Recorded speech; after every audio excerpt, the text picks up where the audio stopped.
শিবলিঙ্গে লাস্ট সোমবার এই কয়েকটা জিনিস দিলে কিন্তু আপনাদের কি কি লাভ হবে শাস্ত্র বর্ণনা করেছে। এই যে লাস্ট সোমবারে, শেষ সোমবারে যদি আপনারা এই জিনিসটা করতে পারেন, যদি শিবলিঙ্গের মধ্যে আপনারা আতর দিতে পারেন শেষ সোমবারে, আতর দিলে কি হয় মায়েরা? আতর দিলে সুখ প্রাপ্তি হয়। শিবলিঙ্গে যদি সুগন্ধি তেল দেন তাহলে কি হবে না, সুগন্ধি তেল দিলে মাথায় রাখবেন শিবলিঙ্গে কিন্তু সুগন্ধি তেল দিলে আপনার সম্পদ বৃদ্ধি হবে।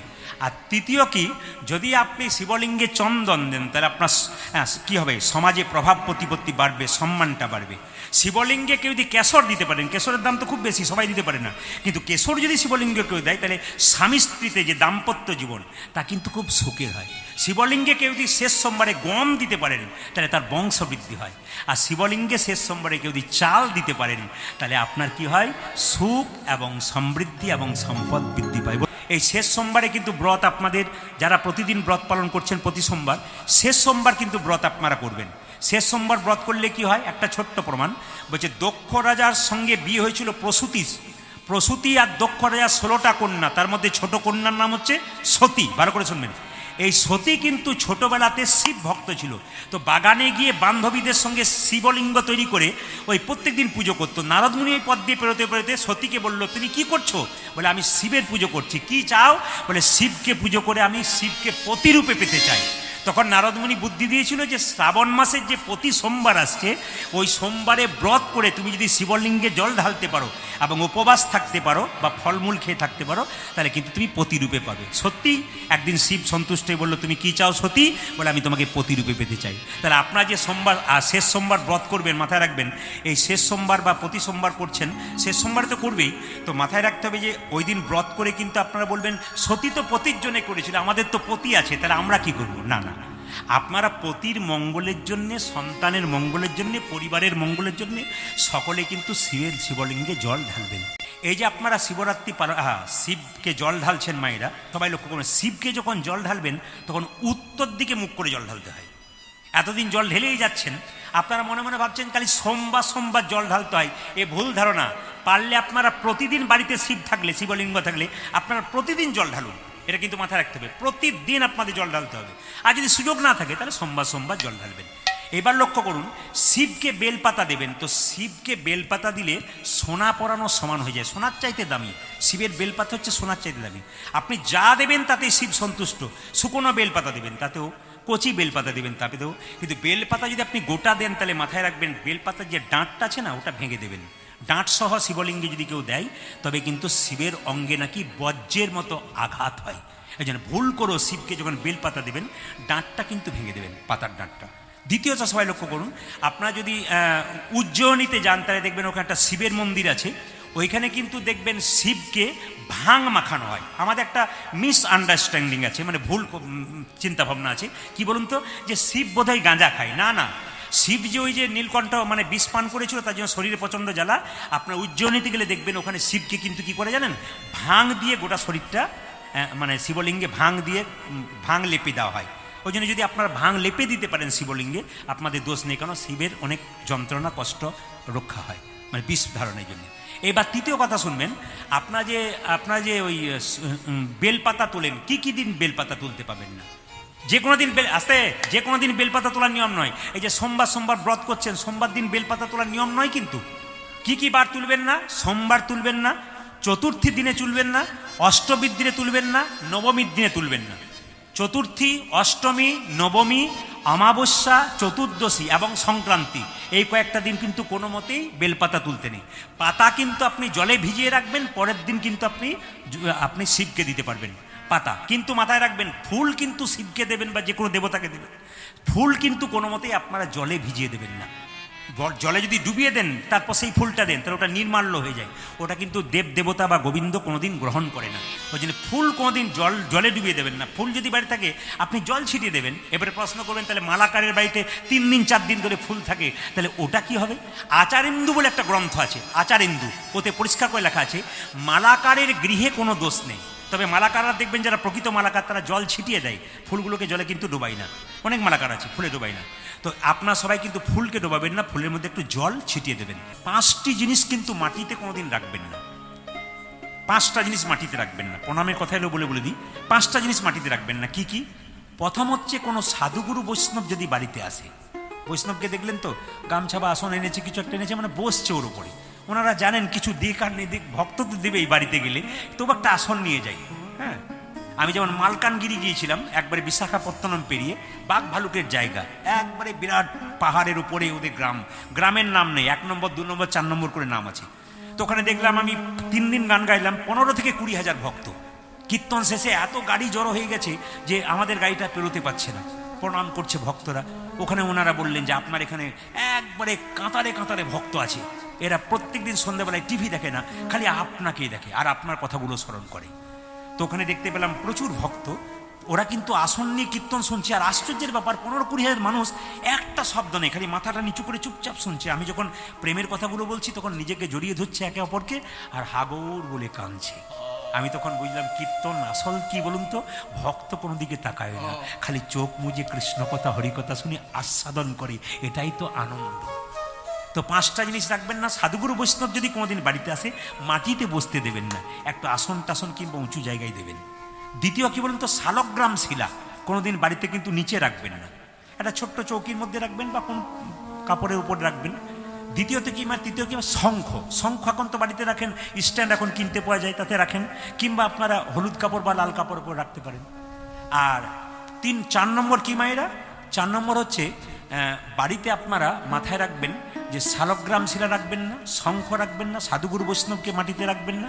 আর একটা কি, মায়েরা কোনোদিন কিন্তু সাষ্টাঙ্গে প্রণাম করবেন না, মানে বক্ষযুগল মাটিতে আপনারা কোনোদিন ঠেকাবেন না। বক্ষযুগল মাটিতে ঠেকাবেন না কেন না, মায়েরা যদি বক্ষযুগল মাটিতে ঠেকায় তাহলে আমাদের পৃথিবী মা কিন্তু খুব কষ্ট পায়। আপনারা পঞ্চাঙ্গে প্রণাম করবেন আর বাবারা সাষ্টাঙ্গে প্রণাম করবে। বাবারা সাষ্টাঙ্গে প্রণাম করলে যে ফল হয়, আপনারা পঞ্চাঙ্গে প্রণাম করলে সেই ফলটাই কিন্তু আপনারা পাবেন। আর পঞ্চম হচ্ছে, যদি কোনো পুস্তক কিংবা গ্রন্থ যদি থাকে বাড়িতে, নিচে রাখতে নাই। এই 5টা জিনিস কিন্তু খুব মাথায় রাখবেন, আপনারা কোনোদিন মাটির নিচে রাখবেন না, অন্তত কিছু ওপরে রাখবেন। এটা কিন্তু শাস্ত্র, প্রত্যেকটি কোনো টোটকা কথা নয়, প্রত্যেকটি ভাগবতীয় কথা, বড় বড় ভাগবতের পণ্ডিতদের কথা, এগুলো মাথায় রাখবেন, জীবন সুন্দর হবে। ইউটিউবের মাধ্যমে শুনবেন, আপনাদের লাভ আছে। তো যেই না নারদ মুনিকে প্রণাম করেছে, অমনি নারদকে বলছে, এ কি নারদ মুনি, তুমি আজকে কৃষ্ণ নাম বাদ দিয়ে রাধা নাম বলছো কেন? নারদ তখন রেগে গিয়ে বলছে, আমি ভাবের ঘরের মুনি, আমি কখন কি বলবো তা তোমার কি? কৃষ্ণ মনে মনে ভাবছে, তাহলে রেগে গেছে, কি জন্য রেগেছে একটু বলি, কি হয়েছে বলবে তো? বলে, তুমি যে অপরাধ করেছো সে অপরাধের কথা তোমাকে স্মরণ করাতে এসেছি। বলে, কি অপরাধ আমি করেছি? বলছে, শোনো গোবিন্দ, তুমি কি অপরাধ করেছো? মা বাবাকে কাঁদানো কি অপরাধ নয়? পুত্র হয়ে যদি মা বাবাকে কাঁদাই তবে মুনি ঋষি বললেন, কিন্তু তুমি বৃন্দাবন ছেড়ে দ্বারকায় রাজা হলে, মা বাবা রাস্তায় কেঁদে কেঁদে বেড়াচ্ছে, তুমি রাজা হয়ে বসেই আছো, তাহলে মা বাবাকে কাঁদানো কি অপরাধ নয়? প্রিয় হয়ে প্রিয়াকে কাঁদানো কি অপরাধ নয়? স্বামী হয়ে স্ত্রীকে কোনদিন কাঁদানো উচিত নয়, খুব মাথায় রাখবেন। স্বামী হয়ে স্ত্রীকে কাঁদাতে নেই, কেন বলুন তো? মেয়েরা কিন্তু বাবার বাড়ি ত্যাগ করে আপনার পাশে এসেছে, সারা জীবন আপনাকে সাহায্য করবে বলে। তো যে নিজের আত্মীয় স্বজন সবাইকে ত্যাগ করে আপনার পাশে এসেছে, তাকে কাঁদাতে নেই, তাকে হাসাতে হয়, তাকে সুখ দুঃখে তার পাশে থাকতে হয়। এই কথাগুলো খুব স্মরণীয় কথা, শাস্ত্রের কথা, বড় বড় পণ্ডিতদের কথা। তুমি মা বাবাকে কাঁদিয়েছো, প্রিয় হয়ে প্রিয়াকে কাঁদিয়েছো, বন্ধু হয়ে বন্ধুকে মানে সুদামকে কাঁদিয়েছো। শুধু তাই নয়, আরো অপরাধ করেছো। বলে কি না, দেখো, ত্রেতা যুগে রামচন্দ্র অপরাধ করেছিল, যজ্ঞ করেছে। কি অপরাধ? ত্রেতা যুগে রামচন্দ্রের সঙ্গে রাবণের যুদ্ধ হয়েছিল, জোরে বল মায়েরা, হয়েছিল না? তাতে কি শুধু রাবণের দলে খারাপ লোক ছিল? 1-8 ভালো ছিল। তার নাম তরুণী সেন, বিভীষণের পুত্র। সে যুদ্ধ করেছিল, শরীরে কিন্তু রাম নাম লেখা ছিল, তাহলে তাও সে মারা গেছিল, কারণ রাবণের দলে নাম লিখেছিল, শত্রু দলে নাম লিখেছিল, কিন্তু তবু তো ভালো মানুষ মারা গেল, তার জন্য রামচন্দ্র অশ্বমেধ যোগ করেছিল। আর তুমি যে ওই কুরুক্ষেত্রের যুদ্ধ বাঁধিয়ে দিলে, তুমি কি যজ্ঞ করলে? কৃষ্ণ তখন বললো, কেন? যুধিষ্ঠির মহারাজ তো রাজ্যযজ্ঞ করেছে। যুধিষ্ঠির করলো তো তোমার কি গেলো? আমি পেট ভরে খেলে কি তোমার পেট ভরবে? দেখুন কেমন শাসন করছে কৃষ্ণকে। কৃষ্ণ বলছে, তাহলে আমাকে কি করতে হবে? বলে, শোনো, তুমি যদি কুরুক্ষেত্রের যুদ্ধ করেছো, অনেক ভালো মানুষও মারা গেছে, ওই জন্য তোমাকে একটা যজ্ঞ করতে হবে। সেই যজ্ঞটার নাম দানব্রত যজ্ঞ, যেটাকে প্রভাসের তীরে হয়। সবাই লক্ষ্য করুন, তেতাই রাম রাজা ছিল, অশ্বমেধ যজ্ঞ কইল।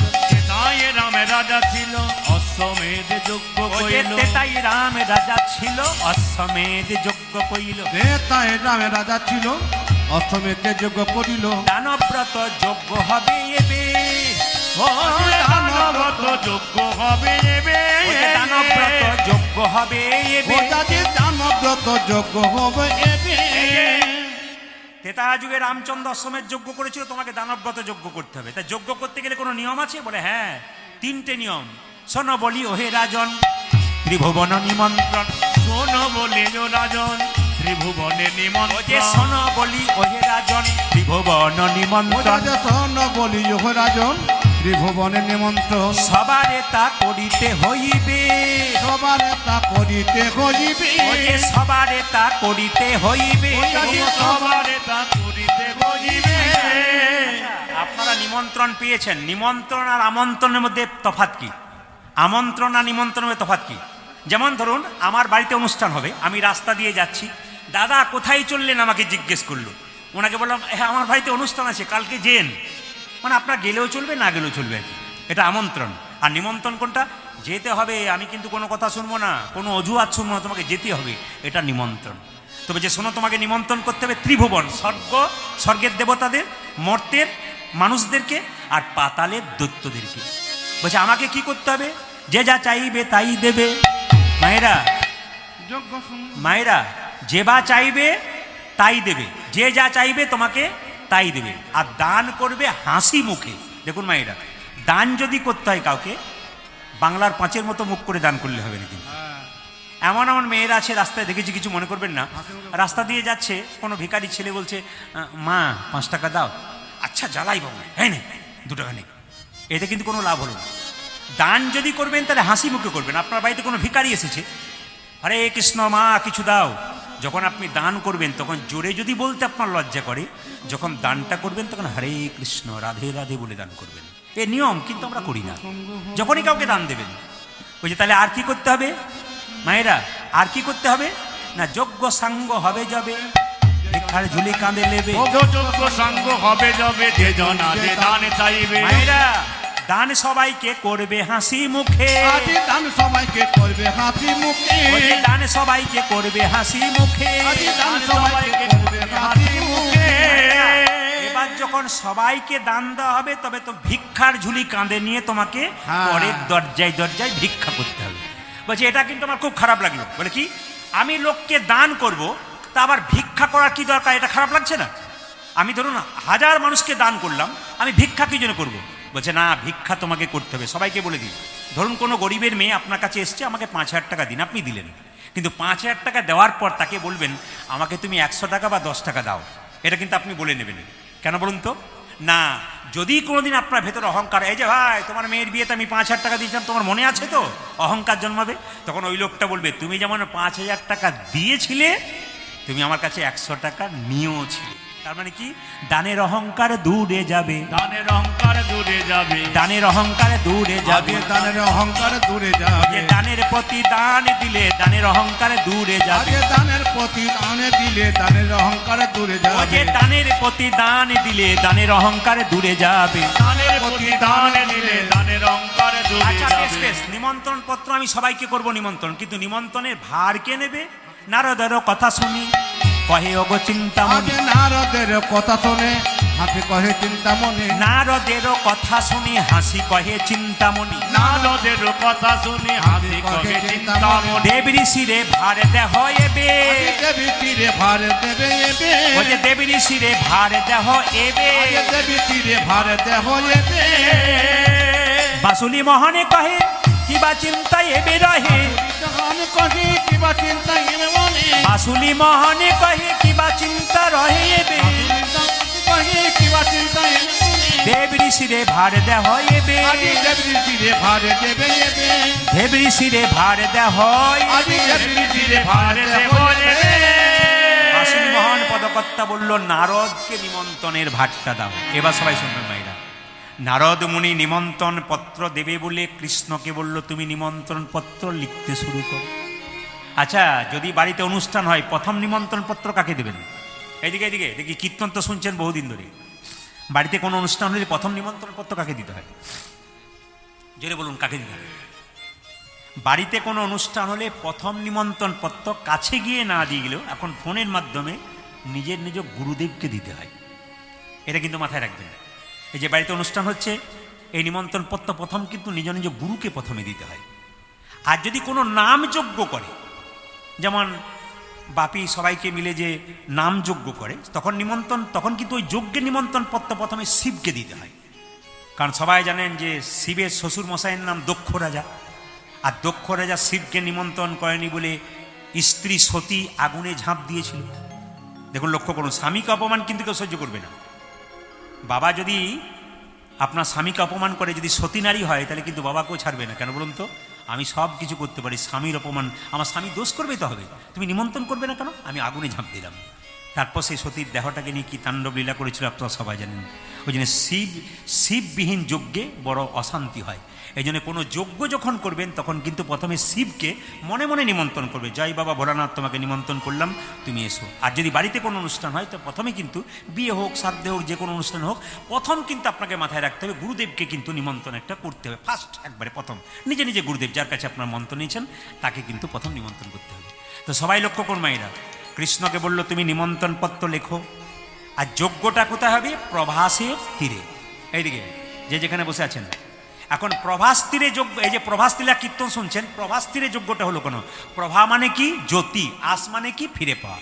একটু সবাই লক্ষ্য করুন, আকাশের যে চাঁদ দেখেছেন, জ্যোতিষরা বলছে আকাশের যে চাঁদ, তার পাশে দেখবেন 27টা নক্ষত্র থাকে, ওরা কিন্তু চাঁদের স্ত্রী। মানে জ্যোতিষ বলছে কথা, যে আকাশের চাঁদের পাশে যে 27টা নক্ষত্র আছে, এরা কিন্তু চাঁদের স্ত্রী।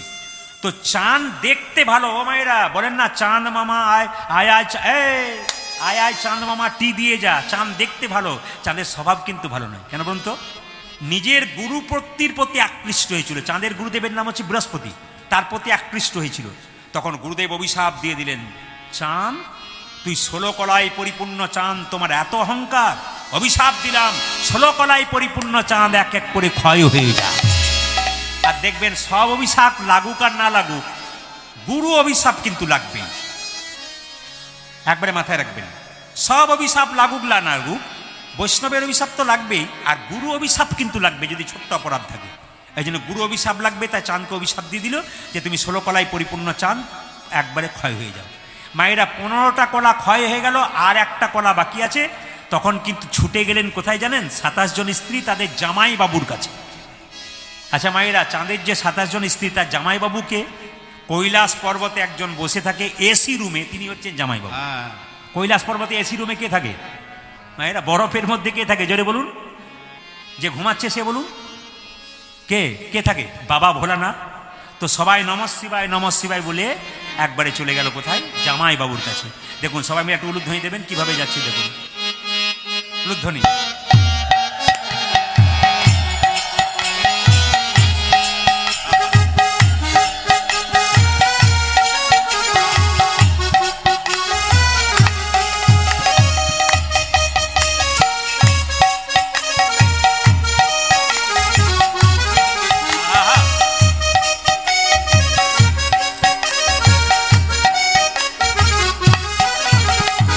নমঃ শিবায় ওম নমঃ শিবায়, নমঃ শিবায় ওম নমঃ শিবায়, উলুধ্বনি। নমঃ শিবায় ওম নমঃ শিবায়, নমঃ শিবায় ওম নমঃ শিবায়, নমঃ শিবায় ওম নমঃ শিবায়, নমঃ শিবায় ওম নমঃ শিবায়, নমঃ শিবায়, নমঃ শিবায়, নমঃ শিবায় ওম। মা নন্দরানী কৃষ্ণ বললে কেঁদে কেঁদে অন্ধ হয়ে গেছে। যেই না নারদমুনি কৃষ্ণকে কৃষ্ণের পত্রটি তার মা যশোদাকে দিয়েছে। মা যশোদা বলছে আমার গোপাল নিমন্ত্রণ করেছে। হ্যাঁ গো, তোমার গোপাল প্রভাস ক্ষেত্রে যজ্ঞ করবে। নারদ, আমি তো কাঁদতে কাঁদতে অন্ধ হয়ে গেছি, আমি চিঠিটা পড়বো কি করে? সঙ্গে সঙ্গে নারদমুনি বলল, শোনো, তোমার গোবিন্দ তো পরশমণি, পরশমণির পরশ করা পত্র যদি চোখের মধ্যে ঠেকানো যায় আবার নয়ন ফিরে পাওয়া যায়। মায়েরা, যেই না গোবিন্দের লেখা পত্রটা নয়নে ঠেকিয়েছে, অমনি সঙ্গে সঙ্গে যশোমতী দেখতে পাচ্ছে আমার গোপাল পত্র লিখেছে। কি লিখেছে? মা গো, একদিকে পড়ছে, মার চোখের জলে ফেলছে। সবাই মা হয়েছেন শুনবেন। মা গো আমি তোমার ননি চোরা গোপাল। বাইরে শব্দ নয়, এ হচ্ছে প্রেমের জিনিস। তো আজকে আমাকে বাপিও বলেছে বা এরা সবাই বলেছে যে যে গানটি হবে বাবার বিদায়ের জন্যে একটু বিদায়ী গান গাইবেন। ওই জন্য বিদায়ী গান, তো এ তো সেই নামযজ্ঞের গান নয়, বিদায়ী গান, এখানে তো প্রেমের গান, ভক্তির গান। এই জন্য এই ভক্তি একটু আস্বাদন করবেন। মা কেঁদে কেঁদে বলছে, লেখা আছে মা গো আমি তোমার ননি চোরা গোপাল, কতদিন তোমার হাতে ননি খায় নাই, আমি প্রভাস ক্ষেত্রে যজ্ঞ করব, তুমি নবনীর হাঁড়ি নিয়ে এসো, তোমার কোলে বসে নবনী খাবো, আর মা মা বলে গলায় জড়িয়ে ধরে নিতাই গৌর হরি বল হরি বল হরি বল। আমি আপনাদের বলতে চাই, হরে কৃষ্ণ, যারা কীর্তন শুনছেন, যারা কীর্তন শুনছেন, যতই যাও না মন্দির মসজিদ, শুনবেন ভালো করে, যতই যাও না মন্দির মসজিদ, যতই যাও না তীর্থস্থান, মা বাবাকে না বাসিলে পাওয়া যায় না কোনোদিন ভগবান। একবার পরিষ্কার, এটা যদি মাথায় রাখতে পারেন তাহলে কাজে মা বাবাকে ভালোবাসতে হবে। পিতা গুরু প্রথমে জনম যাহা হতে, মাতা গুরু, পিতা মাতা গুরু প্রথম, এরা কিন্তু যার থেকে জন্ম পেলাম এদের স্মরণ করতে হবে। আচ্ছা বলুন তো মায়েরা, কিছু মনে করবেন না যে সরকারি চাকরি করুক আর বেসরকারি চাকরি করুক, তার 8 ঘন্টা করে ডিউটি থাকে নাকি, নাকি বলছেন? সারা সপ্তাহে সোমবার থেকে শনিবার পর্যন্ত 8 ঘন্টা পর্যন্ত ডিউটি থাকে, কিন্তু রবিবার দিন তার ছুটি থাকে। বলুন তো, মা যে সারা জীবন সংসারে থাকে, মায়ের কোন দিন ছুটি আছে? এইদিকে এতগুলো মা আছেন, আপনাদের ছুটি আছে? মা সেই ভোর 4টে থেকে ঘুম থেকে উঠে রাত্রিতে শোবার আগে পর্যন্ত ছেলের জন্য পরিশ্রম করেই যাচ্ছে। মায়ের কোনো ডিউটি ছুটি আছে? জোরে বলুন। এই জন্য বারবার বলবো, ছেলে মেয়েদের দেখবেন মায়ের পেটে লাথি মারা অভ্যাসটা সন্তানের যখন পেটে থাকে তখন থেকেই। যখন দেখবেন মায়ের পেটে বাচ্চা থাকে তখন কিন্তু বাচ্চা বারবার মায়ের পেটে লাথি মারে, তখন মা খুব আনন্দ পায়, আমার ছেলে নড়াচড়া করছে, তার মা লাথি মারছে, খুব আনন্দ পায়। কিন্তু যখন বড় হয়ে মায়ের পেটে লাথি মারে তখন মা কিন্তু কাঁদতে শুরু করে। ওই জন্য আপনাদের কাছে নিবেদন রইল, সন্তানকে উচ্চশিক্ষিত করুন, এটা ঠিক আছে, কিন্তু উচ্চশিক্ষিত শুধু হলে হবে না, তাকে সুশিক্ষিত করে মানুষ করুন। নিতাই গৌর হরি হরি বল, এটা কিন্তু মাথায় রাখবেন। মায়েরা সবাই লক্ষ্য করুন, এখন যে না নিমন্ত্রণ পত্র দিয়েছে, এইবার রাধারানীর কাছে নিমন্ত্রণ পত্র নিয়ে গেছে। আর রাধারানী কি করছে দেখুন, পদ্ম ফুলের ওপর শুয়ে আছে। রাধারানীর শরীরটা কঙ্কাল সার হয়ে গেছে, এমন কঙ্কালের মতো হয়ে গেছে, শ্বাস প্রশ্বাস ভালো করে বেরোচ্ছে না। রাধারানীকে সবাই পদ্ম ফুলের উপর শুয়ে রেখেছে সখীরা, আর শ্বাস প্রশ্বাসটা দেখছে, নারীর স্পন্দন দেখছে, বেঁচে আছে কিনা। কিন্তু রাধারানী যে বেঁচে আছে তার প্রমাণ কি? যখনই কৃষ্ণ বলে তার কানে একবার শোনাচ্ছে, রাধারানী তখন তাকিয়ে দিচ্ছে, সখীরা বুঝতে পেরেছে যে রাধারানী বেঁচে আছে। রাধারানী যেই না সখীদেরকে বলছে, সখী রে, আমার দেহটা পঞ্চভূত দিয়ে তৈরি। কি কি মায়েরা? ক্ষিতি, অপ, তেজ, মরুদ, বোম। ক্ষিতি মানে কি মা? মাটি। বলছে আমার দেহের মাটি অংশটা, আমার গোবিন্দ যে পথ দিয়ে হেঁটে যাবে সেই পথের ধুলোতে যেন আমার দেহের মাটি অংশটা মিশে গিয়ে আমার গোবিন্দ চরণ স্পর্শ করতে পারে। দেখুন, মৃত্যুর আগে পর্যন্ত গোবিন্দকে নিজের দেহটাকে দিতে চাই। এই হচ্ছে রাধারানী, যে দিতে চায় কিন্তু নিতে চায় না। এটা হচ্ছে প্রেম। সবাই তাকাবেন, প্রেম ছেলে খেলা নয়। আমি তোমাকে ভালোবাসি এই কথাটা বলার পর এগুলো সব ছেলে খেলা কথা। চণ্ডীদাস আর রামীর ভালোবাসা শুনেছেন? 12 বছর ধরে চণ্ডীদাস মাছ ধরতে গিয়েছিল, আর রামী কি করেছিল না, রামী প্রতিদিন কাপড় ধোয়ার জন্য ওখানে যেত। 12 বছর চোখে চোখে দেখা হয়েছিল, কথা হয় নাই। শেষে একদিন কথা হয়েছিল, কি গো ঠাকুর মাছ পড়েছে? বলে পড়েছে একটা, এতদিন একটা মাছ পড়েছে। তার মানে ভালোবাসাটা কোন জায়গায় দেখুন। ভালোবাসা ছেলে খেলা জানিস নয়, ভালোবাসা মানে কি, যার বাসাটা ভালো তিনি ভালোবাসতে পারেন। তাই আপনাদের কাছে নিবেদন রইল, যে যেখানে বসে আছেন, রাধারানী কেঁদে কেঁদে বলছে আমার দেহের মাটি অংশটা গোবিন্দ যে পথ দিয়ে হেঁটে যায় সেই পথে যেন ধুলো হয়ে থাকে, গোবিন্দের চরণ সেবা করতে পারে। অপ মানে জল, আমার দেহের জল অংশটা সেই সরোবরে গিয়ে মেশে, যে সরোবরে আমার গোবিন্দ স্নান করে, আমার দেহের জল অংশটা তার দেহটাকে যেন সেবা করতে পারে। আমার দেহে বাতাস, মায়েরা বাতাস অংশটা গোবিন্দকে যে পাখাতে হাওয়া করা হয় সেই পাখাতে গিয়ে মেশে আমার গোবিন্দ সেবা করতে পারে। আমার দেহের তেজ মানে জ্যোতি অংশটা আমার গোবিন্দ যে আয়নায় মুখ দেখে সেই আয়নাতে গিয়ে যেন মেশে যায় আর গোবিন্দকে সাহায্য করতে পারে। আমার দেহের আকাশ অংশটা যেন গোবিন্দ যে পথ দিয়ে হেঁটে যায় সেখানে যেন মেঘ হয়ে ধরতে পারে, ছায়া হয়ে আমার গোবিন্দ সেবা করতে পারে। রাধারানী যখন এভাবে কাঁদছে তখন নারদ মুনি বলছে, কৃষ্ণ ভামিনী তোমার দুঃখের দিন শেষ, কৃষ্ণ প্রবাস যজ্ঞ করবে, তোমাকে নিমন্ত্রণ করেছে। মায়েরা, যেই না বলেছে প্রবাস যজ্ঞ করবে, অমনি রাধারানী কৃষ্ণের নাম শুনে উঠে দাঁড়িয়েছে আর সঙ্গে সঙ্গে সখীদের নিয়ে ছুটতে শুরু করেছে। কেন বলুন তো? প্রবাস যজ্ঞে যাবে বলে। এদিকে আয়ান তার স্বামী হচ্ছে কালী পুজো করতো, কালী ভক্ত ছিল। যখন কালী পুজো করছে তখন সঙ্গে সঙ্গে তার বোন কুটিলা বলছে, ও দাদা, বলে কি তুমি তো খুব বড়, তোমার বউয়ের নাকি কোনো দোষ নাই, এতক্ষণ তোমার বউ কেলে ছোড়া নাকি যজ্ঞ করবে, তার জন্যে ছুটতে শুরু করেছে। এই কথা যেই না বলেছে সঙ্গে সঙ্গে আয়ান কি করেছে, মা কালীর হাত থেকে খড়গটাকে নিয়ে বলছে, তোর একদিন কি আমার একদিন, যদি সত্যি সত্যি কৃষ্ণের কাছে যাই তবে ওর আমি শরীর থেকে মাথাটাকে আলাদা করে দেবো, আর যদি না যায় তাহলে তোর আমি দেহ থেকে মাথাটাকে আলাদা করে দেবো। এখন যেই না বলেছে চলো দাদা দেখবে, তখন আয়ানে চলিল ধেয়ে, তখন আয়ানে চলিল ধেয়ে, তখন আয়ানে চলিল ধেয়ে, তখন আয়ান চলিল ধেয়ে। আচ্ছা, আমি বললাম আয়ান কি ভক্ত ছিল জোরে বলুন? রাধা ভক্ত নাকি? কি ভক্ত ছিল? কালী ভক্ত। হ্যাঁ, তাহলে মুখে কি বলবে? তখন আয়ানে চলিল ধেয়ে, তখন আয়ান চলিল ধেয়ে, মুখে জয় কালী বললে, মুখে জয় কালী জয় জয় কালী কালী, মুখে জয় কালী বললে। আজ মুখে জয় কালী বলে।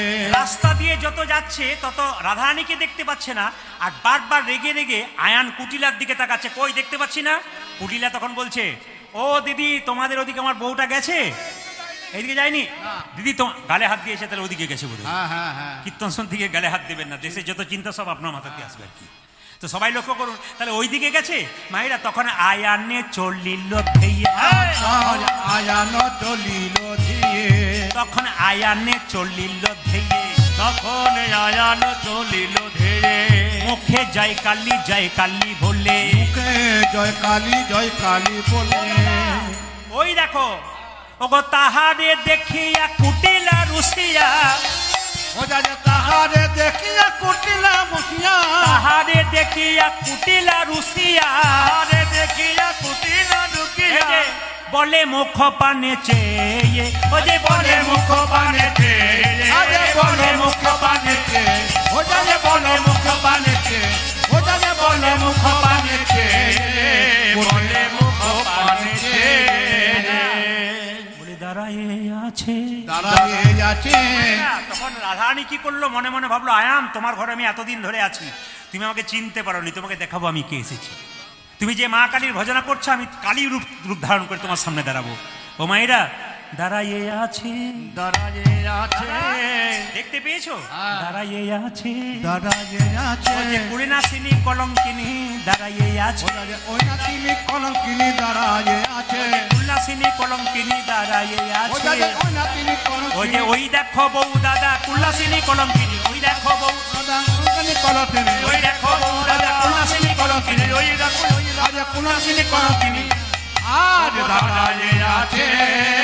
মায়েরা, এখন সবাই লক্ষ্য করুন, এই যে রাধারানীর বিবাহ হয়েছিল আয়ানের সঙ্গে, সত্যি কি আয়ান রাধারানীর আয়ানের স্ত্রী রাধারানী?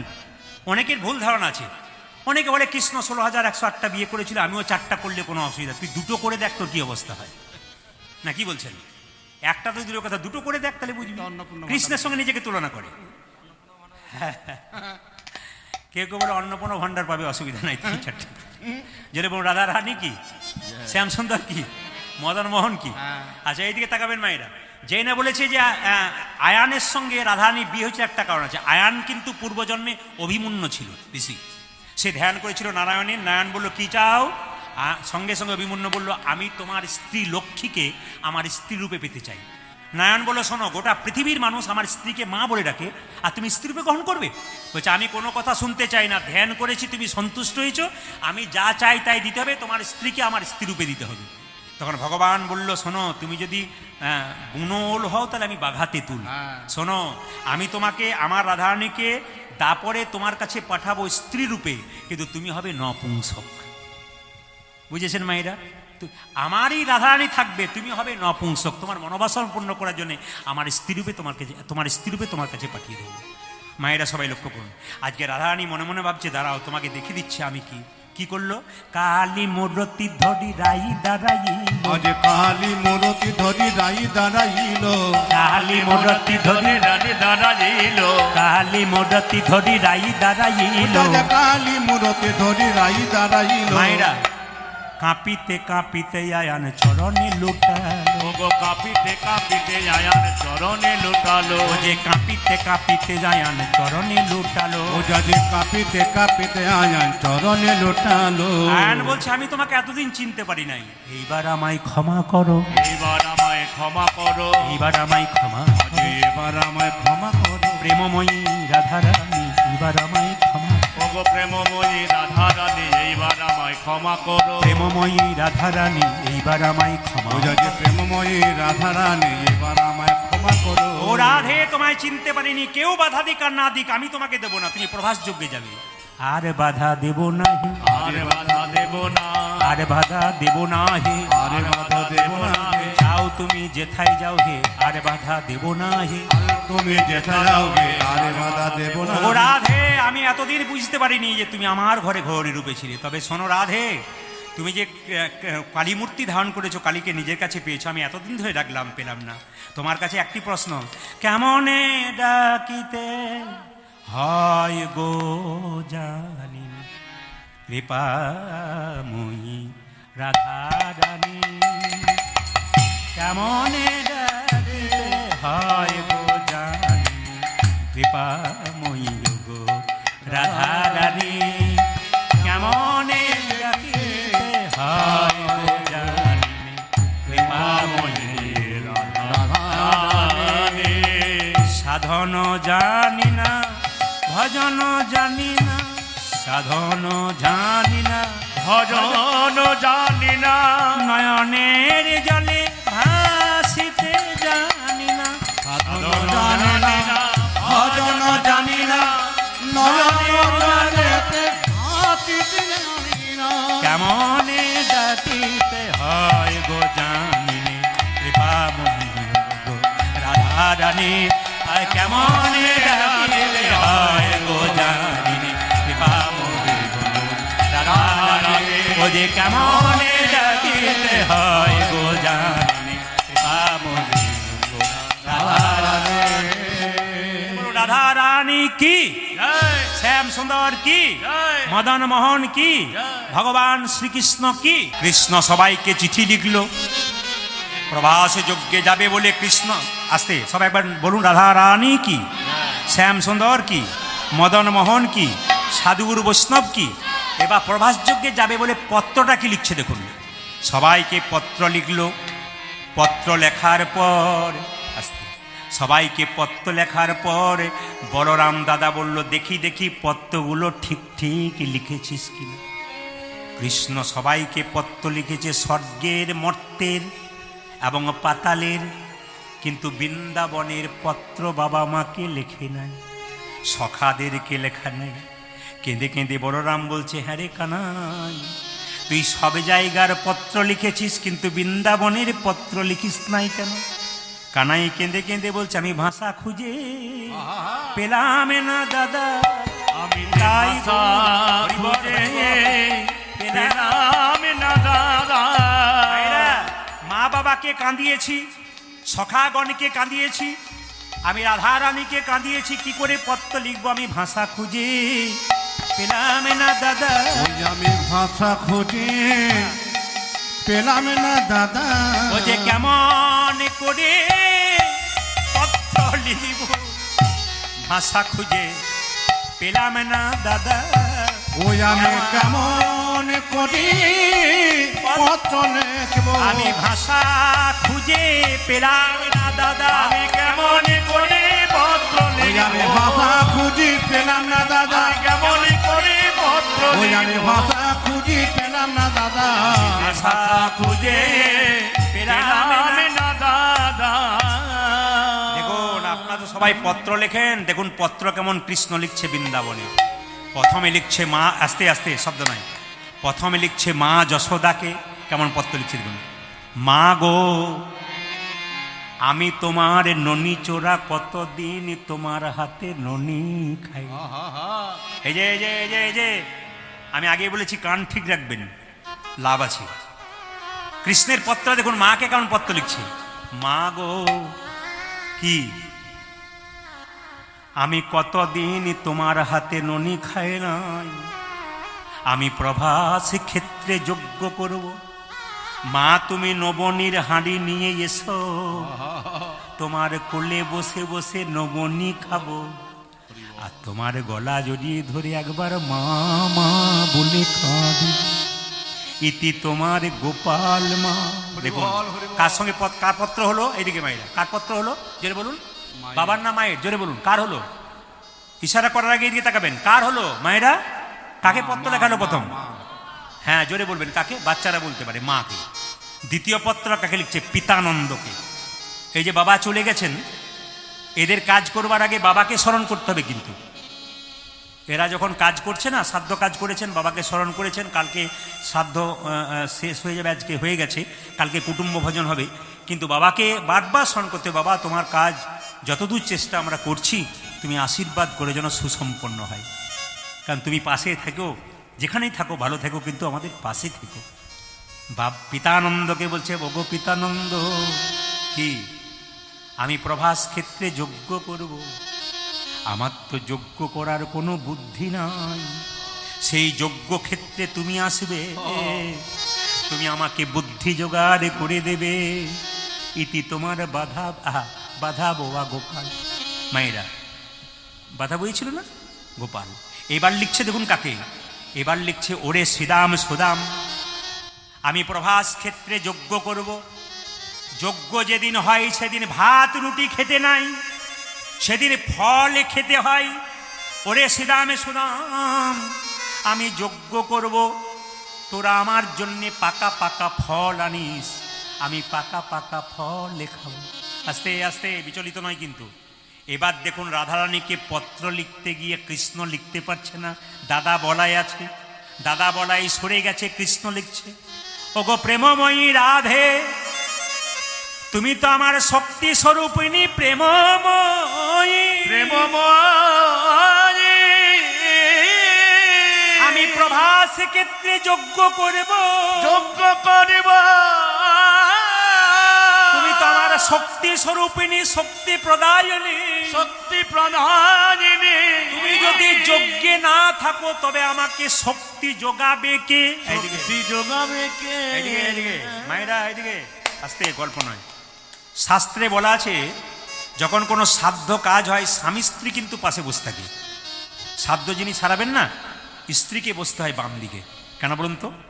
সেই সময় কিন্তু স্ত্রী মা যোগমায়ের মতো শক্তি প্রদান করে। এই জন্য যে কোনো যজ্ঞ করতে গেলে স্ত্রীকে চাই। এইদিকে মায়েরা, যে কোনো যজ্ঞ করতে গেলে স্ত্রীকে পাশে চাই, স্ত্রী শক্তি যোগায়। কারণ আমার মনে হয় আমার স্ত্রী পাশে আছে মানে সে আমার শক্তি যোগাচ্ছে। রাধারানীকে বললো তুমি তো আমার শক্তি জোগাড় করবে। সবাই লক্ষ্য করুন মায়েরা, পত্রটা কে নিয়ে যাবে? নারদ মুনি।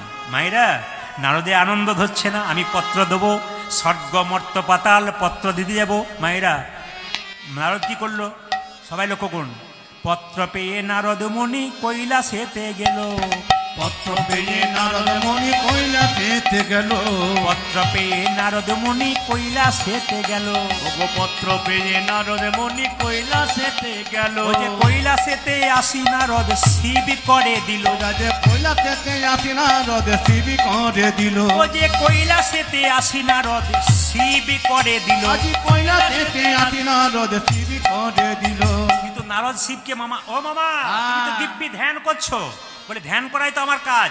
বলে বাইরে কি ঘটনা ঘটছে তুমি খবর রাখো। বলে কেন?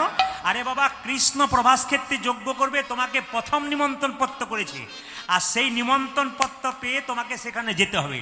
সঙ্গে সঙ্গে শিব বলল আমি না গেলে হয়, আমি তো যাবই। মায়েরা পত্র কি হলো? পত্র পেয়ে শিব ভোলানাথ কি হলো? পত্র পেয়ে ভোলানাথ আনন্দে মগন, পত্র পেয়ে ভোলানাথে আনন্দে মগন, পত্র পেয়ে ভোলানাথ আনন্দে মগন, যে পত্র পেয়ে ভোলানাথ আনন্দে মগন। ও যে বম বমে বলে ভোলা করয়ে নর্তন, ও বম বমে বলি ভোলা করয়ে ও যে নর্তন, বম বম বেলা করয়ে নর্তন। যদি ব্রহ্মে করে না আনন্দিত, ও যে আনন্দ ধরে না, আনন্দ ধরে না, আনন্দ ধরে ও না। যে আনন্দ আর ধরে না, প্রভাস যজ্ঞে যাবে বলে আনন্দ ধরে না, প্রভাত যজ্ঞে যাবে বলে আনন্দ ধরে না, প্রভাস যজ্ঞে যাবে বলে হরি হরি হরি বলে, প্রভাত যজ্ঞে যাবে আজ বলে হরি হরি হরি বলে, প্রভাত যজ্ঞে যাবে আজ বলে হরি হরি হরি বলে, প্রভাত যজ্ঞে যাবে আজ বলে হরি হরি হরি বলে, প্রভাত যজ্ঞে যাবে আজ বলে হরি হরি হরি বলে আনন্দ আর ধরে না, প্রভাস যজ্ঞে যাবে বলে আনন্দিত মন। আজ প্রভাত যোগে যাবে বলে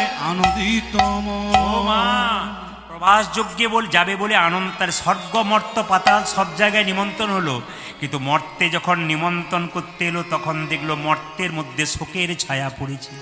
এই যে তাকাবেন, দেখছে শ্রীরাম কৃষ্ণের ছবিটা এঁকেছে কিন্তু চরণ দুটো আঁকে নাই। দেখে শ্রীরাম সখা পটেতে আঁকা সদাই মূরতি, পূজা যে শ্রীরাম সখা পটেতে জাগা সদাই মূরতি ঘেরে। বাবা, এই যে তাকান, ছেলেদের এইটাই হয়, বাবার ছবির দিকে বা মায়ের ছবির দিকে তাকিয়ে চোখের জল চলে আসে। আমার বাড়িতে বাবা মায়ের ছবি থাকে তো, তা আমি যখন কোথাও কোনো গানে বেরোই বা কোনো অনুষ্ঠানে বেরোই তখন একবার তাকাই, কিংবা বাড়িতে বসে থাকলে হঠাৎ চিন্তা করতে করতে বাবার ছবিটার দিকে তাকাতে তাকাতে আমার মনে পড়ে যায় যে আমার বাবা আমার জন্য কি করেছিল। আমি যখন মাধ্যমিক পরীক্ষা দেব তখন সাইকেলের ব্যবস্থা ছিল, তা আমার বাবা আমাকে বাস ধরাতে গিয়েছিল 1 বস্তা বই নিয়ে সাইকেলে। তো বইয়ের মানে ইয়েটা ব্যাগটা সাইকেলটা সহ বাবার পায়ে পড়ে গিয়েছিল। তো বাবার পা থেকে গর্ব করে রক্ত বেরোচ্ছিল। তো বাবা সেদিন আমাকে বলেছিল, মাধ্যমিক পরীক্ষা দিবি কিন্তু আমার পায়ের রক্তটাকে লক্ষ্য করে দিবি।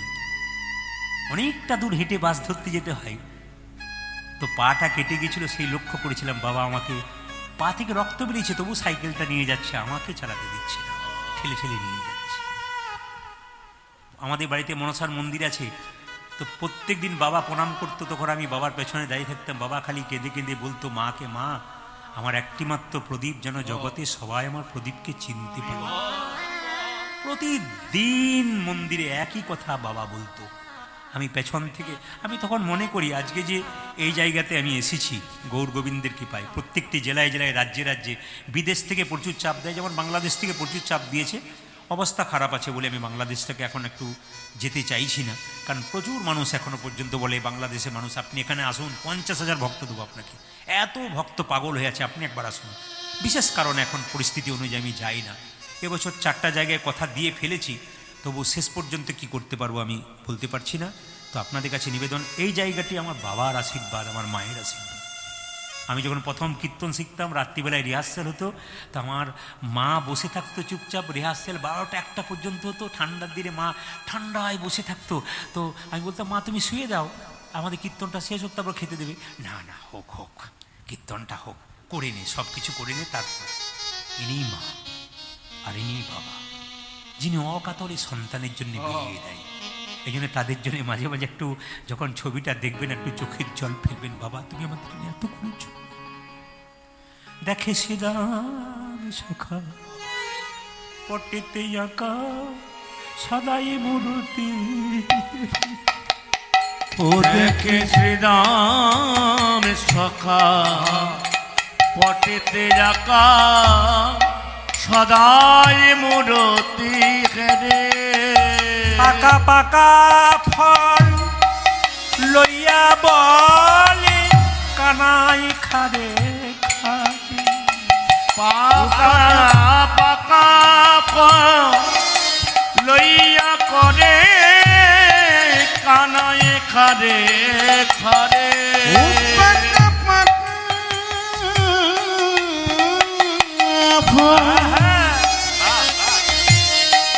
লইয়া বলে কানা খারে খারে। একটা কথা আমি আপনাদের বলে যাই, যে যেখানে বসে আছেন, এই যে শ্রাদ্ধের কাজে কালকে নিমন্ত্রণ করে মানুষকে খাওয়া হবে, এটা প্রথম শুরু করেছিল কে? কারো জানা আছে? এই যে শ্রাদ্ধে নিমন্ত্রণ করে মানুষকে ডেকে খাওয়ানো হয়, এটা প্রথম শুরু করেছিল কে? এটা কিন্তু জানতে হবে, খুব জানার বিষয় কিন্তু। নিমি রাজা, নিমি রাজার একটি মাত্র ছেলে ছিল। মারা যাওয়ার পর নিমি রাজা আর সিংহাসনে বসে না, সারাদিন সারাত্রি কাঁদে। প্রজাগণ বলছেন আপনি যদি এরকম করেন আপনি রাজ্য চালাবেন কি করে? বলে আমার তো একটা সন্তান চলে গেল, আমার রাজ্য চালিয়ে আমি আর কিচ্ছু করবো না। আমার সন্তান যেন রাত্রিবেলায় বারবার আমাকে খাবার চাই, আমাকে খাবার চাই, আমি দিতে পারি। তখন মহাপণ্ডিতগণ নিমি রাজাকে বলল, দেখ কাজ করো, তোমার ছেলে যে যা খেতে, যেগুলো খেতে ভালোবাসতো সেগুলো ভক্তদেরকে ডেকে খাওয়াও, তোমার ছেলের আত্মার পরিতৃপ্তি হবে। এই জন্য তখন থেকে দেখবেন বাবা মারা গেছেন, বাবার প্রিয় খাদ্য যেটা ছিল নিরামিষের মধ্যে, বাবা যেটা খুব ভালো খেতে ভালোবাসতো সেটা কিন্তু ভোজের মধ্যে করা উচিত, এটা নিয়ম। কেন বাবা যেটা ভালোবাসতো, কেন বাবা যেটা ভালোবাসতো সেটা যদি সবাইকে দেওয়া হয় না, বাবার আত্মা শান্তি হয়। নিমি রাজা কিন্তু এটা করেছে। এই যে সবাইকে জানতে হবে যে এই শ্রাদ্ধের কাজে ভোজের ব্যবস্থা আগে ছিল না, নিমি রাজার আমল থেকে কিন্তু শুরু হয়েছে এবং নিমি রাজা প্রথম করেছিল।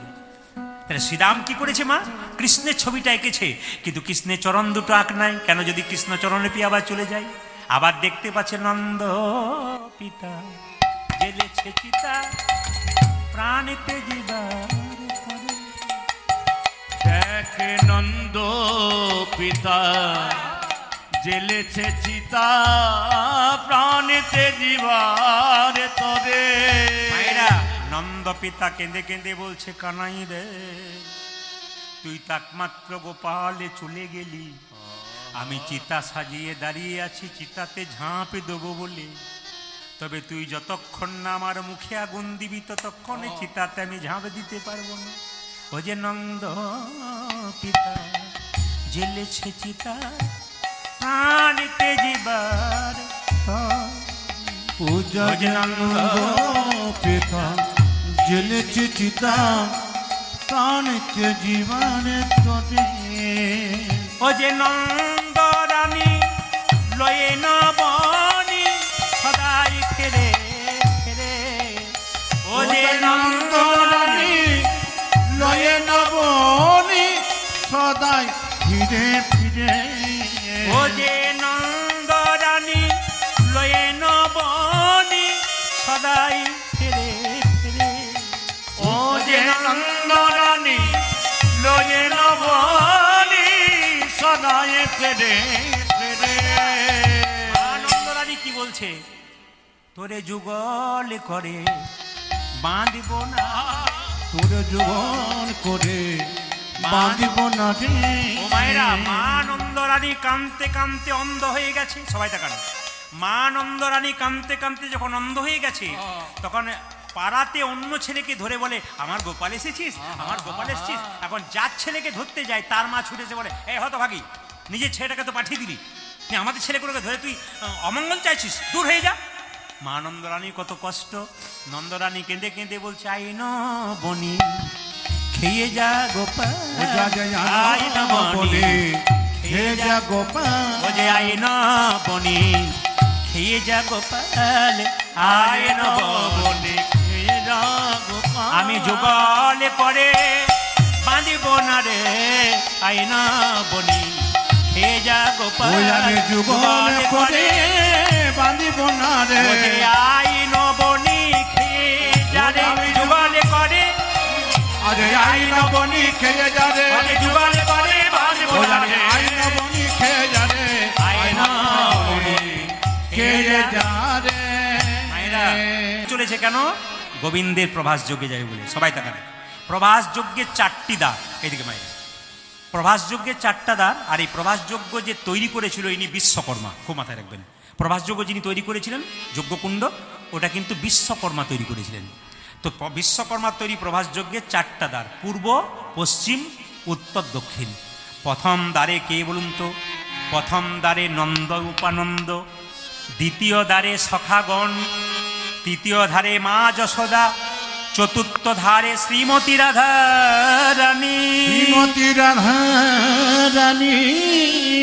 সবাই তাকান, যেই না নন্দোপানন্দ দাঁড়িয়ে আছে, চারিকৃষ্ণ হে হরি গেলেন চারিধারে, যে যেভাবে ভজে সেইভাবে তাকে হেরে। চারিকৃষ্ণ হয়ে দাঁড়িয়েছেন চারিদিকে। সবাই তাকান, নন্দোপানন্দ দর্শন করলো। কিছুক্ষণ পরে সখারা সব বলছে জয় কানাইয়া লাল কি, জয় কানাইয়া লাল কি, হাতে ঘোড়া পাল কি, জয় কানাইয়া লাল কি, হাতে ঘোড়া পাল কি। কানাইয়া লাল কি। হাতে ঘোড়া পালকি। আচ্ছা, আপনাদের একটু বলতে হবে কিন্তু, আপনারা সবাই বলবেন হাতি ঘোড়া পালকি, আমি বলবো জয় কানাইয়া লাল কি, এরা বলবে না। বলুন জয় কানাইয়া লাল কি, বাজাইও না, দেখি এরকম বলে জয় কানাইয়া লাল কি। বাহ, এ পাশ থেকে কিন্তু ভালো সুরে দিয়েছে, স্কেলে দিয়েছে। আরে স্কেল হোক আনস্কেল হোক বলবেন কিন্তু, জয় কানাইয়া লাল কি, জয় কানাইয়া লাল কি, যশোমতী মাইয়া কি, নন্দ কি আনন্দ ভয়। বাবা বলুন, এবারে বলুন বাজানোর সঙ্গে সঙ্গে, জয় কানাইয়া লাল কি, ঘোড়া পালকি। জয় কানাইয়া লাল কি, হাতে ঘোড়া পালকি। জয় কানাইয়া লাল কি। হাতে ঘোড়া পালকি। মায়েরা, তাহলে সখাগণ কি নিয়ে গিয়েছিল দেখুন, কীর্তন তো শুনছেন, এবার বলুন তো শ্রীরাম সুদাম কি নিয়ে গেছিল, একজন বলুন কি নিয়ে গেছিল। যাক, আপনারা কীর্তন শুনছেন, না বললে বুঝতাম যে বুঝতে পারেন নাই, আপনারা বুঝতে পেরেছেন। কি নিয়ে গেল, ফল নিয়ে গেল। এ কানাইয়া, अरे तेरे लिए पक्के पक्के फल लाए हैं, अरे खा ले भाई, जल्दी खा ले। जय कन्हैया लाल की। हाथी घोड़ा पालकी। जय कन्हैया लाल की। हाथी घोड़ा पालकी। जय कन्हैया लाल की। हाथी घोड़ा पालकी। जय कन्हैया लाल की। हाथी घोड़ा पालकी। जय कन्हैया लाल की। हाथी घोड़ा पालकी। जय कन्हैया लाल की। हाथी घोड़ा पालकी। जय कन्हैया लाल की। हाथी घोड़ा पालकी। मेरे बोलून जय कन्हैया लाल की। हाथी घोड़ा पालकी। मेरे बोलून जय कन्हैया लाल की। ওই জন্য বারবার আপনাদের বলবো, ভালো কাজ করুন, গোবিন্দের নাম শুনুন, দেখবেন জীবন আপনাদের সুন্দর হবে। সবাই তাকাবেন মায়েরা। এবার যখন সখাদেরকে দর্শন দিল, পাকা পাকা ফল নিয়ে গেল, মা যশোদা ছুটে ছুটে আসছে, গোপাল সারা দে বল, কেঁদে কেঁদে বলছে, গোপাল রে সারা দে গোপাল, সারা দে গোপাল রে। মা যশোদা আসছে দেখুন, হাতে ননি নিয়ে, সাজাতে গোপাল সাজাতে, সারা দে গোপাল, সারা দে গোপাল রে সারা দে গোপাল, সারা দে।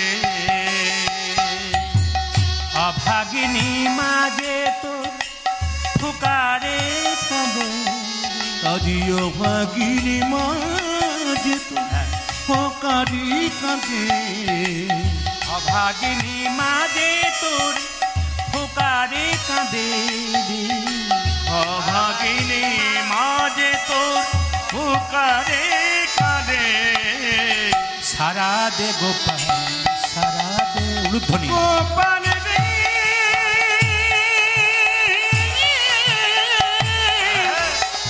সাজাতে গোপাল সাজাতে, সারা দে গোপাল, সারা দে ও গোপাল রে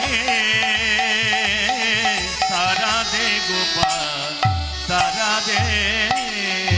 বাঁশি বাজিয়েছিলি বৃন্দাবনে, সে বাঁশি আবার বাজা সবার কানে। যে বাঁশি বাজিয়েছিলে বৃন্দাবনে, সে বাঁশি বাজাইব সবারই কানে। যে বাঁশি বাজিয়েছিলি বৃন্দাবনে, সে বাঁশি আবার বাজা সবার কানে। যে বাঁশি বাজিয়েছিলি বৃন্দাবনে, সে বাঁশি আবার বাজা সবার কানে। সোনার ব্রজ আজ সোনার প্রজয়া, সোনার ব্রজ সোনার বাজয়া হলো রে আধার, সারা দে গোপাল, সারা দে গোপাল রে সারা দে ধনী মায়েরা। সারা দে গোপাল রে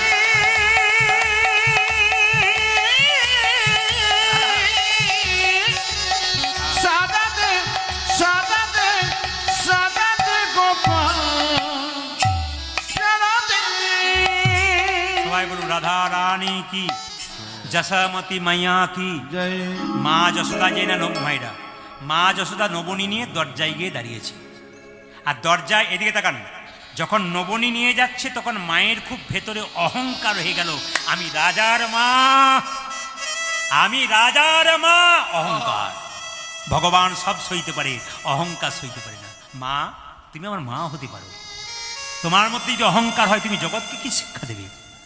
আমি যে জগতের ঈশ্বর, আমি ভগবান, আমি তোমাকে এমন শিক্ষা দেব যে তোমার ভেতর থেকে অহংকার চলে যাবে।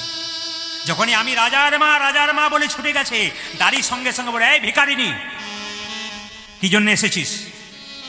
সঙ্গে সঙ্গে মা বলে উঠলো, আমি ভিখারিনী নই, আমি কাঙালিনী নই। ওরে দাঁড়ি, দরজা ছেড়ে দে, যে যজ্ঞ করছে রাজা, আমি তার মা। বেরিয়ে যা, তুই সরে যা এখান থেকে, যজ্ঞ হয়ে যাক, তারপর যা চাইবি তোকে তাই দেওয়া হবে। মায়েরা সবাই তাকাবে, তারপর তুই যা চাইবি তোকে তাই দেওয়া হবে। সেই না এই কথাটি বলেছে, সঙ্গে সঙ্গে দাঁড়ি, কৃষ্ণ যেমন আমার ছেলে, তুইও তো আমার ছেলে, তুই আমার সঙ্গে রসিকতা করছিস বোধ হয় নাকি? কিন্তু চোর শোনে না ধর্মের, জোরে বলে, চোর শোনে না ধর্মের কাহিনী। এতবার করে বারবার করে বলছে, দাঁড়ি, দরজা ছেড়ে দে, দরজা ছেড়ে দে, তুই যদি দরজা না ছাড়িস আমি জোর করে চলে যাবো। এখন যেই না দাঁড়ি দরজা ছাড়তে চাইছে না, আর মা যখন জোর করে ঢুকতে গেছে, দাঁড়ি মায়ের মাথায় আঘাত। মা কেঁদে কেঁদে বলছে, গোপাল রে, গোপাল রে, গোপাল, দেখ বাবা নবনী এনেছিলাম, তুই দেখে দাঁড়ি আমার মাথায় আঘাত করেছি, যা, আমি বোধহয় আর প্রাণে বাঁচবো না। দেখে এই দাড়ি, ওরে দাড়ি, আমার লাগাত করে আয়া, গোপাল দেখি যা। মা যখন গোপাল গোপাল বলে কাঁদছে, তখন ভগবান শ্রীকৃষ্ণ যজ্ঞকুণ্ডে বসে আছে। দাদা বলাইকে বলছে, দাদা যজ্ঞ তুমি সামলা, আমার মা এসেছে। আর মা এসেছে বলে ভগবান শ্রীকৃষ্ণ যজ্ঞকুণ্ড থেকে দৌড়ে গিয়ে যশোমতীর মায়ের কোলে বসে দিয়েছে। মায়েরা, এবার বাৎসল্য প্রেমের ভাডে যশোমতীর কোলে, বাৎসল্য প্রেমের ঘনে যশোমতীর কোলে। সবাই তাকান, যশোমতী তো বলেছিল যে আমার কোলে তুই বসে নবনী খাবি, কৃষ্ণ তারা মনে ইচ্ছা পূর্ণ করলো। কি করলো? এবারে বাৎসল্য প্রেমের ভাজে যশোমতীর কোলে, বাৎসল্য প্রেমের ঘনে যশোমতীর কোলে। নবনী খাই গোপাল অতি কৌতূহলে, নবনী খাই গোপাল অতি কৌতূহলে, নবনী খাই গোপাল অতি কৌতূহলে, নবনী খায় গোপালে অতি কৌতূহলে। হেরিয়া গোপালের বদন ভাসে প্রেম নিরে, হেরিয়া গোপালের বদন ভাসে প্রেম নিরে, হেরিয়া গোপালের বদন ভাসে প্রেম নিরে। মামা বলে গোপাল ধরিল যে গলে, আরে মামা বলে গোপাল ধরিল যে গলে। মামা বলে গোপাল ধরিল যে গলে, আজ মামা বলি গোপাল ধরিল যে গলে। মায়ের আনন্দ আর ধরে না রে, আনন্দ আর ধরে না রে, মায়ের আনন্দ আর ধরে না, মায়ের আনন্দ আর ধরে না রে। প্রাণ গোপালকে কোলে পেয়ে আনন্দ আর ধরে না রে, প্রাণ গোপালকে কোলে পেয়ে আনন্দ আর ধরে না রে। প্রাণ গোপালকে কোলে লয়ে আনন্দ আর ধরে না রে, প্রাণ গোপালকে কোলে পেয়ে আনন্দ আর ধরে না রে, প্রাণ গোপালকে কোলে পেয়ে আজ আনন্দ আর ধরে না রে, আনন্দ আর ধরে না রে। ভাই তাকান মায়েরা, এখন লক্ষ্য করুন, যশোমতীর কোলে যখন কৃষ্ণ বসে আছে, আর একজন মা ছুটে এসে বলছে, কৃষ্ণ আমার। কে বলতে পারে বলুন তো? দেখি, আপনার কীর্তন শুনছেন, যশোমতীর কোলে কৃষ্ণ বসে নবনী খাচ্ছে, আর একজন মা ছুটে এসে বলছে, তোর কোলে আমার গোপালকে বসছিস, দে বলছি। কে বলতে পারে বলুন? হ্যাঁ, জোরে হ্যাঁ বাবা ঠিক বলেছেন।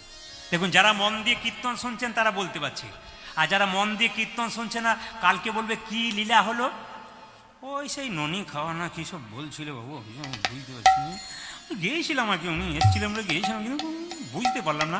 বুঝেছি, অনেকটা বুঝেছি, কী কী করতে হয় বুঝেছি। না না, যারা পাকা পাকা শ্রোতা তারা কিন্তু ঠিক বুঝে নিয়েছে। আর হাঁ করে তাকিয়ে যারা শুনছে, আরে ক্লাসে ফার্স্ট বয় কি সবাই হয়? ফার্স্ট বয় কারা হয়? মন দিয়ে যারা শোনে। এই জন্য আমি কি বলছি, যারা শুনছেন, শুনতে শুনতে পাকা হয়েছেন, কীর্তনিয়ার চেয়ে পাকা কে বলুন তো? আমাদের চাইতে জ্ঞানী কারা?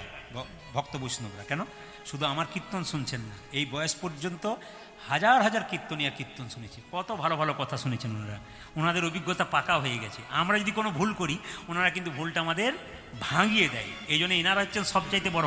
আপনারাও তাদের মধ্যে পড়তে পারেন, যারা বড় বড় ভক্ত। ভুল করলেই কিন্তু জাপটে ধরবেন, যেটা আমার কেমন সন্দেহ লাগলো একটু বুঝিয়ে বলে দাও, জানা থাকলে নিশ্চয়ই বলবো।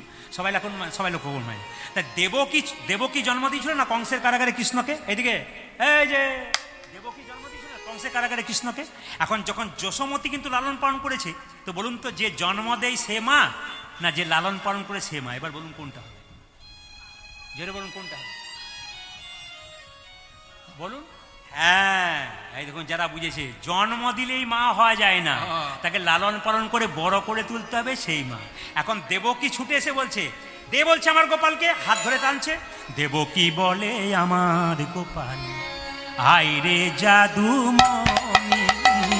আজি দেবকী বলে আমার গোপাল, আয় রে জাদু মনি। দেবকী বলে আমার গোপাল, আয় রে জাদু মনি। দেবকী বলে আমার গোপাল, আয় রে জাদু মনি। যশোদা বলে আমার গোপাল, নয়নের মনি। যশোদা বলে আমার গোপাল, আমার নয়ন মনি। যশোদা বলে আমার গোপাল, নয়নের মনি। যশোদা বলে আমার গোপাল, নয়নের মনি। দেবকী বলে আমার গোপাল, আইরে জাদু মনি। উলুধ্বনি উলুধ্বনি। দেবকী বলে আমার গোপাল, আয় রে জাদু মনি। দেবকী বলে আমার গোপাল, আইরে জাদু মনি। ও মায়েরা, দু মায়ের মধ্যে ঝগড়া। গোপাল কার হতে পারে? বাবা বলে দিয়েছেন, বাবারাও বলেছেন, আপনারাও বলেছেন। গোপাল কার হতে পারে? যে লালন পালন করে। আমি একটা ছোট্ট জায়গায় গল্প পড়েছিলাম ছোটবেলাতে, যে একটা ছেলেকে দুজন মা রাজার কাছে বিচার চাইতে গেছে। এ বলছে আমার ছেলে, ও বলছে আমার ছেলে। রাজা খুব বুদ্ধিমান ছিল, বললো চুপচাপ বসো, আমি ব্যবস্থা করে দিচ্ছি, এখনই ধরা পড়ে যাবে কার ছেলে বটে। দুজন মা চুপচাপ বসে আছে, ও বলছে আমার ছেলে, ও বলছে আমার ছেলে। রাজা সামনে ছেলেটাকে দাঁড় করিয়েছে, আর দুজন মাকে দূরে বসিয়ে রেখেছে। বলছে এক কাজ করো সেনাপতি, একটা তরোয়াল নিয়ে এসো তো। যে আসল মা সে বলছে, রাজামশাই তরোয়াল নিয়ে কি করবেন? এই ছেলেটাকে দু টুকরো করে কাটবো, অর্ধেকটা করে দুজনকে ভাগ করে দেবো, রাজি আছো? যে আসল মা সে ছুটে গিয়ে রাজার পাটাকে ধরে বললো, আমার গোপাল বেঁচে থাক তবু আচ্ছা, আমি আমার ছেলেকে মারতে দেবো না, কারণ ও বেঁচে থাক, চোখে ওই মানুষ করুক, ওই বড় করুক, কিন্তু আমি কিন্তু আমার গোপাল। রাজা বুদ্ধিমান ছিল, প্রমাণ হয়ে গেল আসল ছেলে কার। যশোমতী যখন বলছে আমার গোপাল, দেবকী যখন বলছে আমার গোপাল, সেই সময় কিন্তু একটা ঘটনা ঘটলো। ভগবান শ্রীকৃষ্ণ দেখলো দুজন মায়ের মধ্যে ঝগড়া চলছে। ভগবান মা যোগমায়া শঙ্করীকে কিন্তু ডাকলেন। মা যোগমায়া মানে মা দুর্গাকে, মা তুমি ব্যবস্থা করতে পারো, যোগমায়া কার গোপাল প্রমাণ করে দাও। মা যশোদার দেবকী দাঁড়িয়ে আছে, তখন যোগমায়া মা বড়িমা, তিনি মা যোগমায়া দুর্গা দেবী এসে বললেন, শোনো 100টা কাপড় টাঙানো হবে, শুনবেন, 100টা কাপড় টাঙানো হবে। এক পাশে থাকবে দুজন মা, ওই পাশে থাকবে গোপাল। যার স্তনদুগ্ধ 100টা কাপড় ভেদ করে গোপালের মুখে পড়বে, সেই হবে আসল মা। ওগো সতে কো বসন টাঙানো হবে, ওগো সতে কো বসন টাঙানো হবে। যোগমায়া বললো 100টা কাপড় টাঙাবো। ওগো সতে কো বসন টাঙানো হবে, আজ সতে কো বসন টাঙানো হবে। কারে তনয় গোপাল জানা সে যা, কারে তনয় গোপাল জানা সে যাবে, কারে তনয় গোপাল জানা সে যাবে, তারি তনয় গোপাল জানাতে হবে। এখন দেখুন, কারো তনয়, কারো তনয়, কারো তনয়, কারো তনয়, কারে তনয়, কারে তনয়, কারো তনয়, আজ কারে তনয়, কারে তনয়, কারো তনয়। গোপাল কারো নয়, কার তনয়, যেই ডাকে তারি হয় কারো তনয়, কারো তো নয়। আজ যেই ডাকে তারি হয়, কারো তো নয়, কারো তো নয়। পরীক্ষা হবে গো, পরীক্ষা হবে গো, আজ পরীক্ষা হবে গো, পরীক্ষা হবে ও যে কার তো নয় গোপাল পরীক্ষা হবে গো। আজ কানে তনে গোপাল পরীক্ষা হবে গো। ওগো শঙ্করী বচন শুনিয়া এবে, শঙ্করী বচন শুনিয়া এবে, শঙ্করী বচন শুনিয়া ও এবে। রাজা শঙ্করী বচন শুনিয়া এবে। ওগো সতেক বসন টাঙ্গাইল এনে, সতেক বসন টাঙ্গাইল এনে, সতেক বসন টাঙ্গাইল এনে। সতেক বচন টাঙ্গাইল এনে। ও যে পরীক্ষা হবে গো, পরীক্ষা হবে ও গো, যে পরীক্ষা হবে গো, পরীক্ষা হবে ও গো, যে কার তো নয় গোপাল পরীক্ষা হবে ও গো, রাজা কারি তো নয় গোপাল পরীক্ষা হবে গো। কার তো নয় গোপাল পরীক্ষা হবে গো।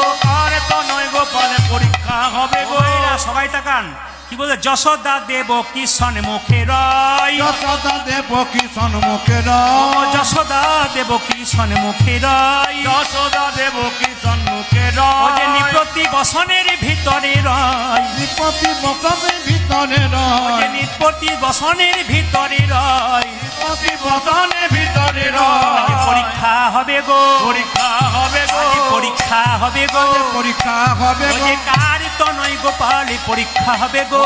আর তো নয় গোপাল পরীক্ষা হবে গো। একটু আগেই বলে দিয়েছে যে লালন পালন করে তার কিন্তু গোপাল হবে। কি করলো? গৌরব দেব কি সস্তন ধরে, গরবে দেব কি সস্তন ধরে, দেব কি বললো আমি আগে দুগ্ধ দেবো, যশোমতি তুই পরে দিবি। মানে যদি আমার দুগ্ধটা গোপালের মুখে পড়ে যেতে আমার হয়ে যাবে।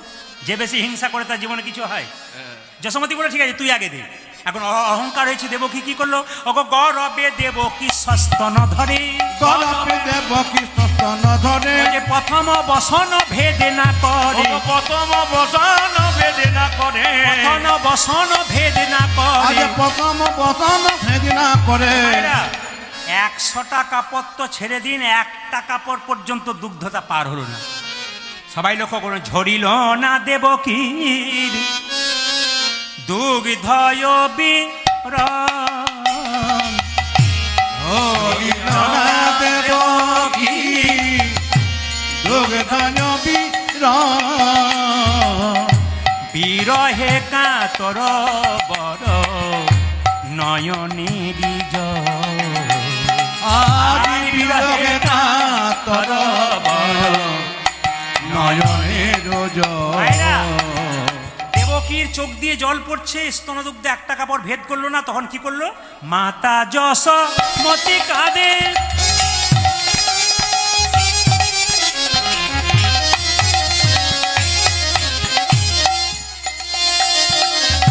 আইরে জাদুমণি স্তনদুগ্ধ ভেদ কইল শত বস্ত্র খানি। আজ কোন দুগ্ধ ভেদ কইল শত বস্ত্র খাইল গোপাল দুগ্ধ উদর পুরিয়া। হায় গোপাল দুগ্ধ উদর পুরিয়া, খাইল গোপাল দুগ্ধ উদর পুরিয়া। হায় গোপাল দুগ্ধ উদয় পড়িয়া। তন দুগ্ধে যজ্ঞ কুণ্ড যাইল ভাসিয়া। তন দুগ্ধে যজ্ঞ কুণ্ড যাইল ভাসিয়া। ওরে দেবকী বলে আমার গোপাল আইরে জাদুমণি, দেবকী বলে আমার গোপাল আইরে জাদুমণি। দেবকী বলে আমার গোপাল আইরে জাদুমণি। আজ গোপী বলে আমার গোপাল আজ যাদু মনে। মায়েরা, সঙ্গে সঙ্গে বলছে শোনো, তোমাদের যে রাজা তাকে বলো গা কি এই যে মেয়েটা রয়েছে, ছিছি বলতে লজ্জা হয়, চিঠি বলতে লজ্জা হয়, ছিছি বলতে লজ্জা হয়, চিঠি বলতে লজ্জা হয়, ছিছি বলতে লজ্জা হয়। চিঠি বলতে লজ্জা হয়। বলবো বলবো এতগুলো মানুষের সামনে আর বলবো না, বলবো। দাঁড়িকে বলছে, অনেক মানুষ দাঁড়িয়ে আছে, সখীরা বলছে বলবো। ছি বলতে লজ্জা হয়, চিঠি বলতে লজ্জা হয়, ছিছি বলতে লজ্জা হয়। চিঠি বলতে লজ্জা হয়। তোমাদের রাজা ধরেছিল এই মেয়েটির পাই, তোমাদের তোমাদের রাজা ধরেছিল এই মেয়েটির পায় তোমাদের রাজা ধরেছিল এই মেয়েটির পায়। তোমাদের রাজা ধরেছিল এ মেয়েটির মায়েরা। চিঠি। রাজা কৃষ্ণচন্দ্র রাধারানীর পা ধরে নাই, কখন ধরেছিল? যখন মান করেছিল তখন পা ধরে নাই মা। ছি ছি বলতে লজ্জা, চিঠি বলতে লজ্জা হয়, ছি ছি বলতে লজ্জা হয়। চিঠি বলতে লজ্জা হয়। তোমাদের রাজা ধরেছিল এই মেয়েটির পাই। তোমাদের রাজা ধরেছিল এ মেয়েটির পায়। তোমাদের রাজা ধরেছিল এই মেয়েটির পাই। তোমাদের রাজা ধরেছিল এই মেয়েটির পায় ছি বলতে লজ্জা হয়, ছি ছি বলতে লজ্জা হয় ছি বলতে লজ্জা হয়, চিঠি বলতে লজ্জা হয়, ছি বলতে লজ্জা হয়। চিঠি বলতে লজ্জা হয়। মায়েরা, বেশ, সবার কাছে নিবেদন রইল, যে যেখানে বসে আছেন, রাধা রানী কেঁদে কেঁদে বলছে, আমি তো রাজা কৃষ্ণ দেখতে চাই না, আমি রাখালে কৃষ্ণ দেখতে চাই। কৃষ্ণ রাধা রানীর মনের কথা শুনতে জানতে পেরে যেই না রাখালে বেশে দেখা দিয়েছে, অমনি রাধা রানী কৃষ্ণের পাশে গিয়ে দাঁড়িয়েছে। মায়েরা, যখনই রাধা রানী কৃষ্ণের পাশে গিয়ে দাঁড়িয়েছে, এবার কিন্তু আলাদা ঘটনা ঘটলো। কেন বলুন তো? রুক্মিণী সত্যভামা বলছে, কৃষ্ণ আমার পতি। দেখিনি? কৃষ্ণ আমার পতি না, আমার পতি, আরে আমাদের পতি। আমি রুক্মিণী সত্যভামা আমাদের পতি, তোমার পতি। এখন যেই না বলেছে রাধারানী আমার প্রতি আর রুক্মিণী সত্য, নারদমণি মনে মনে ভাবলো তো ঝগড়া শুরু হয়ে গেছে, তাহলে কি করা যায়? সবাই তাকান, নারদের বুদ্ধিতে শুনুন। বলছে, শোনো, যে যত দামি জিনিস এক পাশে দেবে আর কৃষ্ণকে এক পাশে দেবে, যদি তোমাদের দেওয়া দানটা কৃষ্ণের চাইতে ভারী হয়, তাহলে কৃষ্ণকে তোমরা পেয়ে যাবে। এখন রুক্মিণী সত্যভামা বাবার ঘর থেকে বিয়ের সময় বহু সোনাদানা পেয়েছিল, যত পেরেছে কৃষ্ণকে এক পাশে দাঁড়িপাল্লায় দিয়েছে আর এক পাশে কিন্তু আমাদের সোনাদানা দিয়েছে। কিন্তু আশ্চর্যের ব্যাপার, সোনাদানা কিন্তু চাইতে কৃষ্ণ খুব উঁচুতেই রয়ে গেল। এখন কৃষ্ণ কোনো মতে হেললো না, সবাই লক্ষ্য করুন, সোনাদানার প্রতি কৃষ্ণ হেললো না। নারদমণি কানে কানে বলল, ওগো রাধে, কৃষ্ণ একটা তুলসী পাতাতে সন্তুষ্ট হয়, বৈষ্ণবগণ জানেন। চোখের জলে ভেসে কেউ যদি একবার কৃষ্ণ কৃষ্ণ বলে গোবিন্দের চরণে দিতে পারে, গোবিন্দ প্রাণ গোবিন্দ বলে তার। সবাই তাকান, যেই না তুলসী পত্রে কৃষ্ণ বলে লিখে দিয়েছে, অমনি সঙ্গে সঙ্গে রাধারানী কৃষ্ণ কিন্তু নিচে নেমে গেছে, মানে কৃষ্ণ রাধারানীর হয়ে গেছে। রাধা গোবিন্দের মিলন তো আমরা এখানে রাখলাম, সবাই মিলে একটু হাততালি দিয়ে প্রেম সে একসঙ্গে বসে বসে, কাবির আম্বানি দিয়ে একসঙ্গে হাত তুলুন, একসঙ্গে প্রেম সে, সবাই আনন্দে থাকবেন। সবাই হাত তুলুন, হাত তুলুন, সবাই মিলে। কাভি রাম बनेंगे कभी शाम बनेंगे, चलिए आना प्रभु जी चलिए आना। ताली। कभी राम बन के कभी राम बन के चलिए आना प्रभु जी चलिए आना। कभी राम बनेंगे कभी शाम बनेंगे, चलिए आना प्रभु जी चलिए आना। ताली दीदी। कभी राम बनेगी कभी शाम बनेगी, चले आना प्रभु जी चले आना। कभी राम रूप में चलिए आना, वो कभी राम रूप में चली आना, कभी राम रूप में चलिए आना। वो कभी राम रूप সবাই में মিলে হাত তুলে, चली दोनों हाथ तुले। आना।